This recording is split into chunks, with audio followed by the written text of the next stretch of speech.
പുതിയൊരു വീഡിയോ എപ്പിസോഡിലേക്ക് എല്ലാ മാന്യ പ്രേക്ഷകർക്കും സ്വാഗതം. ഇനി ഞാൻ നിങ്ങളുമായി പങ്കുവെക്കുന്ന അപ്ഡേറ്റ് നിങ്ങളുടെ മനസ്സിലുള്ള വലിയൊരു സംശയത്തിന് നമ്മൾ ക്ലാരിഫൈ ചെയ്യാൻ പോകുകയാണ്. അതായത് 2025 കൂടി WWE ഇന്ത്യയിൽ നമുക്ക് എങ്ങനെ കാണാൻ സാധിക്കും എന്നുള്ളതിനെ സംബന്ധിച്ചാണ് ഈ വീഡിയോയിൽ ഉടനീളം പറയാൻ ആഗ്രഹിക്കുന്നത്. അതിനു മുൻപ് നിങ്ങളുമായി പങ്കുവെക്കാനുള്ള ചെറിയൊരു അപ്ഡേറ്റ്, WWE ഹോളിഡേ ടൂറിൻ്റെ ഭാഗമായി മേഡിസൺ സ്ക്വയർ ഗാർഡനിൽ വെച്ച് നടത്താൻ പോകുന്ന ലൈവ് ഇവൻറ്റിലേക്ക് 3 മത്സരങ്ങൾ ഔദ്യോഗികമായി കൺഫേം ചെയ്തിട്ടുണ്ട്. അതിൽ ഒന്നാമത്തേത് Seth Rollins versus Dominic Mysterio തമ്മിലുള്ള മത്സരം, CM പങ്ക് വേഴ്സസ് ലുഡ്വിഗ് കൈസർ തമ്മിലുള്ള സിംഗിൾസ് മത്സരവും കൺഫേം ചെയ്തിട്ടുണ്ട്.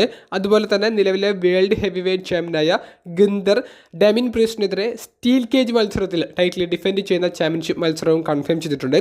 ഈ മത്സരത്തിൻ്റെ വീഡിയോസ്, ഫോട്ടോസ്, മറ്റ് റിസൾട്ടുകളൊക്കെ ഈ ഹോളിഡേ ടൂർ ലൈവ് ഇവൻറ്റ് കഴിയുന്നതിന് ശേഷം ഞാൻ നിങ്ങളിലേക്ക് എത്തിക്കാം. ഇതൊരു ഹൗസ് ഷോ ആണ്, വീക്ക്ലി എപ്പിസോഡിലുള്ള ഒരു മത്സരമല്ല.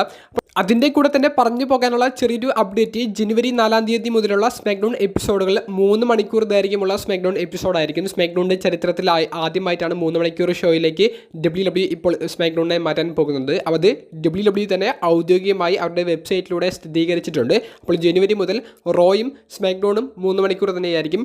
റോയുടെ ഒരു 3 മണിക്കൂർ ഫോർമാറ്റിനെ സംബന്ധിച്ച് ഔദ്യോഗികമായിട്ടുള്ള ഒരു അപ്ഡേറ്റ് ലഭിച്ചിട്ടില്ല. പക്ഷേ റൂമേഴ്സിൽ അങ്ങനെയാണ് കേൾക്കുന്നത്. നെറ്റ്ഫ്ലിക്സിൽ 3 മണിക്കൂർ ഉണ്ടായിരിക്കുമെന്നാണ് നമുക്ക് കേൾക്കുന്നത്. സ്മാക്ഡൗൺ 3 മണിക്കൂർ ആയിരിക്കുന്നു എന്നുള്ളത് സ്ഥിരീകരിക്കപ്പെട്ടിരിക്കുന്നു. നമ്മൾ നമ്മുടെ പോയിന്റിലേക്ക് തിരികെ വരികയാണെങ്കിൽ 2025 കൂടി WWE നെറ്റ്ഫ്ലിക്സിലേക്ക് അമേരിക്കയിൽ അവരുടെ TV റൈറ്റ്സ് മാറ്റുന്നു എന്നുള്ളത് നമുക്ക് അറിയാൻ സാധിച്ചു. അതായത് മൺഡേ നൈറ്റ് റോ നെറ്റ്ഫ്ലിക്സിലായിരിക്കും അമേരിക്കയിൽ ടെലികാസ്റ്റ് ചെയ്യാൻ പോകുന്നത്.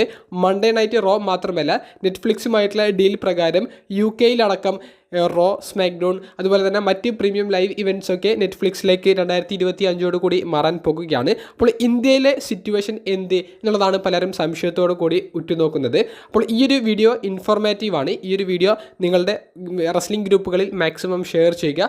റെസ്ലിംഗ് കാണാൻ താല്പര്യമുള്ള നിങ്ങളുടെ കൂട്ടുകാരിലേക്ക് മാക്സിമം ഷെയർ ചെയ്യുക. ഈ വീഡിയോ ഇപ്പോൾ തന്നെ ലൈക്ക് ചെയ്ത് വെച്ചുകൊണ്ട് മറ്റുള്ള കൂട്ടുകാരിലേക്കും ഈ ഒരു വീഡിയോ റെക്കമെൻഡ് ആയിട്ട് പോകാൻ വേണ്ടി നിങ്ങൾ മാക്സിമം സപ്പോർട്ട് ചെയ്യുക. നിങ്ങളുടെ അഭിപ്രായങ്ങളും മറ്റ് സംശയങ്ങളും ഒക്കെ കമൻറ്റ് ബോക്സിൽ രേഖപ്പെടുത്തുക. ഇതിന് കീഴെ വരുന്ന എല്ലാ കമൻറ്റുകൾക്കും ഞാൻ മറുപടി നൽകുന്നതാണ്.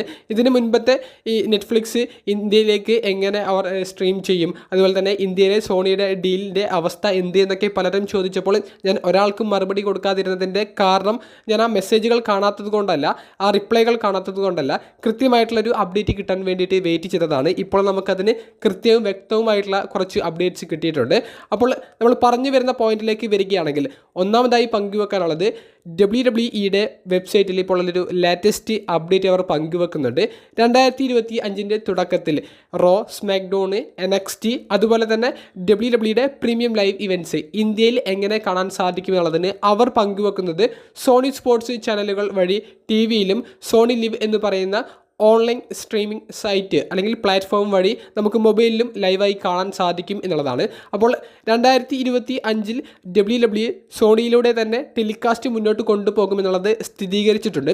അതിനുശേഷം നമുക്കിപ്പോൾ ട്വിറ്ററിൽ നിന്ന് കിട്ടുന്ന മറ്റൊരു സോഴ്സ് എക്കണോമിക് ടൈംസ് റിപ്പോർട്ട് ചെയ്യുന്നത് അനുസരിച്ചാണെങ്കിൽ WWE മാർച്ച് 2025 കൂടി ഇന്ത്യയുടെ മീഡിയ റൈറ്റ്സ്, അതായത് WWE ഇന്ത്യയിൽ സംപ്രേഷണം ചെയ്യാനുള്ള ആ റൈറ്റ്സ് നെറ്റ്ഫ്ലിക്സിലേക്ക് മാറ്റാൻ പോകുകയാണെന്നാണ് അറിയാൻ സാധിക്കുന്നത്. അങ്ങനെയാണെങ്കിൽ 23 കൊല്ലമായിട്ട് നിൽക്കുന്ന സോണിയുമായിട്ടുള്ള WWEയുടെ ഡീല് 2025 മാർച്ചോട് കൂടി അവസാനിക്കും. പിന്നീട് നമുക്ക് മാർച്ചിന് ശേഷം നെറ്റ്ഫ്ലിക്സിലായിരിക്കും എല്ലാ ഷോകളും കാണാൻ സാധിക്കുക.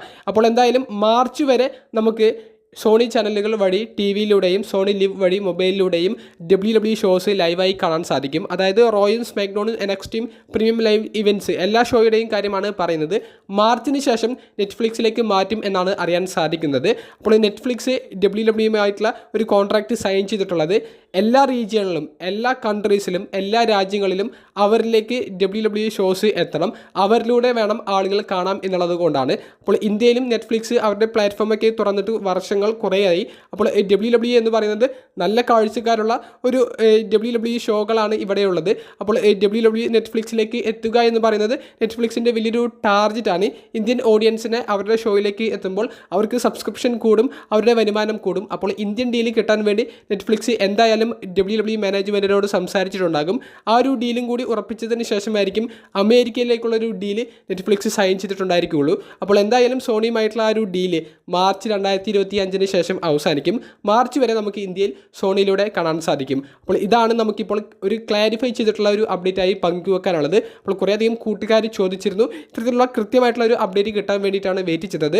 മറ്റുള്ള വീഡിയോസിൽ ഞാനിങ്ങനെ ലൈക്ക് ചെയ്യാനും ഷെയർ ചെയ്യാനുമൊന്നും ആവശ്യപ്പെടാറില്ല. പക്ഷേ ഈ ഒരു വീഡിയോ നിങ്ങൾ മാക്സിമം ലൈക്ക് ചെയ്തുകൊണ്ട് സപ്പോർട്ട് ചെയ്യണം. നിങ്ങളുടെ റെസ്ലിംഗ് ഇഷ്ടപ്പെടുന്ന കൂട്ടുകാരിലേക്ക് അല്ലെങ്കിൽ റെസ്ലിംഗ് കാണാൻ താല്പര്യപ്പെടുന്ന കൂട്ടുകാരിലേക്കും വാട്സപ്പ് ഗ്രൂപ്പുകളിലേക്കും ഫേസ്ബുക്ക് ഗ്രൂപ്പുകളിലേക്കും ഈ ഒരു വീഡിയോ മാക്സിമം ഷെയർ ചെയ്തുകൊണ്ട് സപ്പോർട്ട് ചെയ്യുമെന്ന് ഞാൻ പ്രതീക്ഷിക്കുന്നു. നിങ്ങളുടെ എല്ലാ കമൻറ്റ്സിനും ഈ ഒരു വീഡിയോയ്ക്ക് താഴെ ഞാൻ എന്തായാലും റിപ്ലൈ ഇടുന്നതാണ്. എന്തായാലും നിങ്ങളുടെ അഭിപ്രായങ്ങൾ എന്തെങ്കിലും സംശയങ്ങൾ എന്തെങ്കിലും ഉണ്ടെങ്കിൽ അത് കമൻറ്റ് ബോക്സിൽ ഒന്ന് രേഖപ്പെടുത്തുക. അപ്പോൾ അടുത്തൊരു വീഡിയോയുമായി കാണുന്നത് വരെ ബൈ.